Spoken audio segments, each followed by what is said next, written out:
Hi guys, today you'll be extending your conversation on credit, talking about credit scores specifically. Now this is something I talk a lot about to high school students, and at the credit union, a person's credit score is what we take into consideration when deciding whether or not to lend them money. Maybe they are wanting a loan to purchase a car or a house, or maybe do something fun like go on vacation or buy a boat. Whatever it is, their credit score will come into play, and having a good credit score is the key to getting the loans that you want and need, as well as getting a good interest rate. Remember, every time you take out a loan, you'll be charged interest. There's no way of getting around that. But your credit score will help determine the amount of interest you'll end up paying. A good credit score can help you pay less. A poor credit score will typically earn you a higher interest rate, meaning that you'll end up paying more.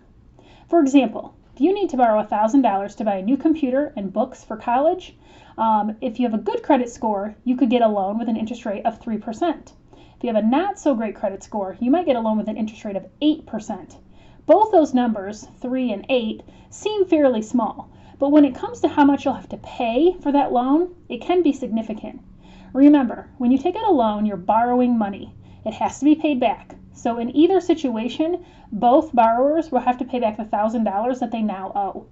But the person with the better credit score, earning only 3% on their loan, they will have to pay only an additional $30. So a total of $1,030 for their loan. The person with the not so great score, having 8% interest rate, they will now have to pay an additional $80 for that same loan. So a total of $1,080 will be paid back. So would you rather pay an extra $30 or $80? I know for me, I'd rather pay the $30. In my last video, I shared my first credit card experience and how I didn't do so well budgeting my money, nor did I do a very good job resisting the urge to use my credit card. My overspending only gave me a big credit card bill in the end. However, now that I'm older and wiser, I recently was able to save myself money by getting a better interest rate than I had before, all because I have a good credit score.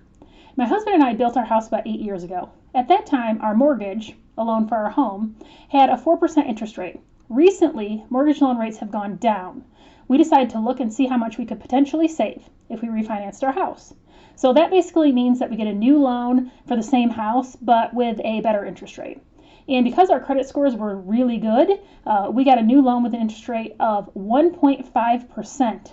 That's 2.5% less than what we were paying before. And we went from a loan that would take us 30 years to pay off to a loan that will now take us only 15 years to pay off. So not only are we saving on the amount of interest we're paying each month, but we're also saving in the long run, because now we'll only have 15 more years to pay on our loan, instead of 22 years had we kept the old loan.